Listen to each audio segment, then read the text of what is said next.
तेल क्यों भाग सकता है, क्यों इसमें दम है, पूरा एनालिसिस करके आया हूँ दोस्तों, सटीक एनालिसिस करके आया हूँ दोस्तों। तो वीडियो में बिल्कुल एंड तक बने रहना है दोस्तों। सारी चीज़ों को डिस्कस करेंगे, इसके वैल्यूएशन को डिस्कस करूँगा दोस्तों, इसके रिजल्ट को डिस्कस करूँगा सेकंड नंबर पर। फिर हम इसका चार्ट को एनालिसिस करके बताऊँगा क्या लेवल बन रहे हैं, किस तरीके से ये कारोबार कर रहा है। और फिर मैं आरएसआई आपको बताऊँगा और आरएसआई के और चार्ट के माध्यम से मैं बताने की कोशिश करूँगा टेक्निकली एक परफेक्ट तरीके से कि इसमें किस तरह की कंडीशंस बन रही है और आपको करना क्या है दोस्तों। तो चलिए वीडियो शुरू करते हैं, वीडियो नहीं तो लंबी हो जाएगी। सबसे पहले मैं इसके वैल्यूएशन की बात कर देता हूँ। 40 का इसका वैल्यूएशन है, 40 के पी पर ये ट्रेड कर रहा है दोस्तों। और अगर मैं इसके सेक्टर के पी की बात करूँ, आपको ये शायद आप सोचोगे कि बहुत से लोग इसमें सोचेंगे कि ये महंगा है, लेकिन मैं आपको बता दूं सेक्टर का इसका जो पी है वो 62 का है, 62 का है। और इसके जो प्राइस का जो पी है, अब ये 4915 रुपये के लेवल पर ट्रेड कर रहा है। तो इस वक्त इसका जो पी है वो 40 का है। तो इससे ये तो पता चलता है कि सस्ते लेवल पर ये ट्रेड कर रहा है, क्योंकि 5200 रुपये इसने 5200 रुपये के लेवल से गिरा है, 5200 रुपये के लेवल से ये करेक्शन कर रहा है। हालांकि अगर हम पिछले एक डेढ़ साल 2 साल पहले जाए तो इसने 6000 रुपये से ऊपर का अपना हाई बना रखा है।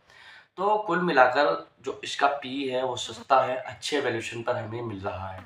अब मैं रिजल्ट की अगर मैं बात करूँ क्वार्टर ऑन क्वार्टर की दोस्तों, सेल्स में 100% की बढ़ोतरी आई है। जो क्वार्टर 4 का रिजल्ट आया है 2025 का, अगर उसको कंपेयर करें पिछले वाले क्वार्टर से, यानी कि जो दिसंबर का जो क्वार्टर 2025 24-25 का, और अगर मैं ऑपरेटिंग प्रॉफिट की बात करूं तो 200% की बढ़ोतरी है जो क्वार्टर 4 का आया। और अगर मैं नेट प्रॉफिट की बात करूं दोस्तों, तो नेट प्रॉफिट 250 यानी कि 175-176% बढ़ कर के आया है, अगर इसको पिछले वाले क्वार्टर से कंपेयर करें तो कुल मिलाकर क्वार्टर ऑन क्वार्टर रिजल्ट बहुत ज़बरदस्त आए हैं, बढ़िया आए हैं। कोई उसमें सवाल नहीं खड़ा किया जा सकता है, कोई इसमें संदेह नहीं किया जा सकता है। तो ये मेरा एनालिसिस है, क्वार्टरली रिजल्ट बहुत ज़बरदस्त आए हैं। लेकिन ईयर ऑन ईयर थोड़ा सा कहीं ना कहीं हमें एक निगेटिव देखने को मिला, थोड़े से निगेटिव आए हैं रिजल्ट।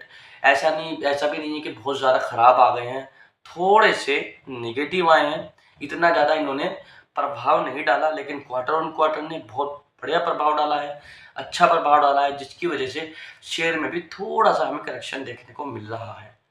और क्वार्टर ऑन क्वार्टर मैं आपको बता दूं, रेवेन्यू भी इसका जो है वो डबल हुआ है। 7000 लगभग 7000 करोड़ का इसका रेवेन्यू था पिछले क्वार्टर में, और क्वार्टर 4 का जो रिजल्ट आया है इसमें जो रेवेन्यू आया है वो डबल आया है, लगभग 14000 करोड़ का रेवेन्यू इसका आया है, यानी कि डबल इसका रेवेन्यू हो गया है। तो रिजल्ट के क्वार्टर ऑन क्वार्टर वाले रिजल्ट वाला जो सेगमेंट है वो ज़बरदस्त है, बढ़िया है। ईयर ऑन ईयर थोड़ा सा मतलब वहीं एक स्ट्रेट कंडीशन में है ना, आप बढ़िया कह सकते हैं ना घटिया कह सकते। कुल मिलाकर मतलब अच्छा है, ठीक है। तो अब ये तो थी रिजल्ट की बात दोस्तों। अब मैं आपको बता देना चाहता हूँ कि सबसे पहले मैं चार्ट को बता देता हूँ आपको किस तरीके से कारोबार कर रहा है। दरअसल 5100 रुपये से लेकर के 5000 रुपये के बीच का जो ये लेवल है ना, इसमें ये बहुत टाइम से लगभग 2 महीने से इसमें एक ही स्ट्रेट लाइन में कह लो या थोड़ा करेक्शन कह लो, यहाँ से 5100 रुपये के लेवल से नीचे आया है, फिर थोड़ा ऊपर गया, फिर नीचे आया, इनके इस साइडवेज चल रहा है। थोड़ा इसमें गिरावट भी आई है, ये करेक्शन कर रहा है इस लेवल में। किस लेवल में? 5100 रुपये से लेकर के 5000 के बीच में। लेकिन अभी क्या हुआ है, 5000 रुपये के लेवल को इसने तोड़ा है, 4900 रुपये का लेवल इसने आज के ट्रेडिंग सेशन में बनाया है। 100 रुपये की लगभग 95 रुपये की गिरावट इसमें आज मुझे दिखाई दे रही है। एक बड़ी रेड कैंडल बनी, ठीक है, करेक्शन आ रहा है, 5100 रुपये के लेवल को टच कर रहा था, बार बार किसी वे में साइड वेज में चल रहा था, तो ठीक है करेक्शन आया, 4900 रुपये 15 रुपये 4915 रुपये का लेवल इसने बनाया। तो करेक्शन देखो दोस्तों, किसी भी स्टॉक के लिए, किसी भी कंपनी के लिए हेल्दी माना जाता है। और एक बात ध्यान रख लो दोस्तों, अगर कोई कंपनी बहुत बढ़िया है, जैसे HAL हिंदुस्तान एरोनॉटिक्स लिमिटेड, एक डिफेंस कंपनी है जो हेलीकॉप्टर का या एयरक्राफ्ट का डिज़ाइन करती है, मैन्युफैक्चर करती है, इनको सर्विस देती है, प्रोडक्ट बनाती है नए नए, और ये जो जितनी भी हमारी ये एयरफोर्स है, ये इन फोर्स है हमारी, इनको ये सर्विस देती है, इनको ये सर्विस प्रोवाइड करती है पूरी की पूरी, चाहे मैन्युफैक्चरिंग में हो, डिज़ाइन में हो, हर चीज़ में। तो कुल मिलाकर ये इसका जो काम है ना, और वैसे भी अभी सिंदूर जो हमारा ऑपरेशन था वो बहुत सक्सेस हुआ था, जिसमें हमारे हथियार यूज़ हुए थे। तो इसकी वजह से अभी हमें, आपने देखा होगा कि अच्छी खासी तेज़ी इन डिफेंस सेक्टर में हमें नज़र आई थी। तो अगर करेक्शन आ रहा है ऐसे स्टॉक्स में, तो उसमें डरने वाली बात नहीं है, क्योंकि मैं आपको बता दूँ एक बिज़नेस का, इसके बिज़नेस के माध्यम से मैं बता दूँ कि ये आपको 8,000 का स्टॉक कब हो जाएगा आपको पता ही नहीं चलेगा दोस्तों। क्योंकि ये 3,000-3,500 के लेवल पर, 2,800 के लेवल पर ये ट्रेड करता था। जब डिफेंस स्टॉक में तेजी आई तो ये भागता हुआ 6,000-6,500 का कब इसने हाई बना दिया, पता ही नहीं चला दोस्तों। और ये स्टॉक्स, इस तरह के स्टॉक्स हमारे हाथ से निकल जाते हैं, अपॉर्चुनिटी मिलती है। तो मैंने लेवल आपको बता दिया, अब मैं RSI बता देता हूँ। बिजनेस थोड़ा सा मैंने समझाने की कोशिश की, आई होप आपको समझ आया होगा। तो RSI जो है डेली कैंडल पर जब ये करेक्शन कर रहा है, क्योंकि 5,200 के लेवल पे 75 का RSI था, जाहिर सी बात है, और डेली कैंडल पर तो यहाँ गिरावट आई, 4915 का इसने लो बनाया आज, और लगभग 85 की, 95-85 की इसमें गिरावट हुई, और आज इसका RSI 49 का है डेली कैंडल पर। तो ये तो दिखा रहा है, शो कर रहा है कि इसमें, यानी कि RSI ऊपर से ऐसे नीचे की तरफ जा रहा है, 75 से सीधा 49 पर चला गया है। तो RSI के लिहाज से भी साफ दिख रहा है, बड़ा करेक्शन आया है, अच्छा खासा करेक्शन आया है। डेली कैंडल पर ये जो है RSI वो 60 का है, और वीकली कैंडल पर RSI 60 का है, और मंथली कैंडल पर जो RSI है वो 65 का है। तो साफ तौर पर दिख रहा है लगभग 8 वीक, यानी कि 2 महीने से लगभग इसमें गिरावट है, करेक्शन है, और करेक्शन किसी भी स्टॉक के लिए हेल्दी माना जाता है।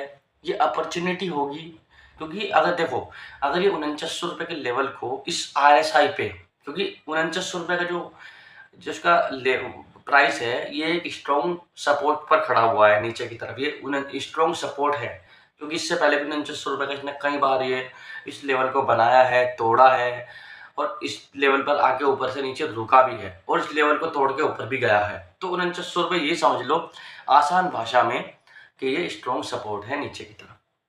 अगर इसको तोड़ता भी है तो 4800 उससे नीचे 4800 है, 4800 उससे नीचे एक स्ट्रॉन्ग सपोर्ट है। लेकिन ये जान लो कि ये इससे ज़्यादा और ज़्यादा नहीं गिरेगा। अगर ये और गिर गया तो ये मुझे लगता है कि 4700 से और ज़्यादा नीचे जाएगा ही नहीं, कोई चांस ही नहीं है। क्योंकि 4700 से अगर कोई नीचे, ये 4700 तक आएगा, लोग भर भर के पैसा बैठे हैं तैयार इसको लेने के लिए, भर भर के इसको खरीद लेंगे। ये मौका आएगा नहीं, हो मैक्सिमम 4800 तक ये आ सकता है, मुझे लगता है इतना करेक्शन इसमें हो सकता है। और 4900 1500 के लेवल पर ये खड़ा है ना, ये भी एक अपॉर्चुनिटी क्रिएट कर रहा है। कैसे अपॉर्चुनिटी आपको भुनानी है, कैसे आपको मौके को छोड़ना नहीं है। छोटी छोटी क्वांटिटी में, मैं बार बार कहता हूँ, छोटी छोटी क्वांटिटी में इसमें बाइंग करते रहें, छोटी छोटी क्वांटिटी में। ये नहीं है कि आपने सारा पैसा कहीं से निकाल लिया, या जो सारा पैसा आपके पास है यही डाल दिया। ये गलती तो आप कभी भी मत करना, ये मैं हमेशा ये बताता आया। छोटी छोटी क्वांटिटी में करें, चाहे इसमें गिरावट आए, चाहे इसे थोड़ी ग्रीन कैंडल बने, थोड़ा भागना शुरू हो, तब भी आप छोटी छोटी क्वांटिटी में ही खरीदें। क्योंकि एक एवरेज प्राइस पर जब आपके पास कोई स्टॉक होता है ना, वो ऐसे प्राइस पर हो जाता है, क्योंकि ये यहाँ से क्या है, करेक्शन 75 के RSI से यहाँ आ गया है, 5200 से 4900 आ गया, और कितना करेक्शन करेगा, 300 का करेक्शन कर दिया इसने।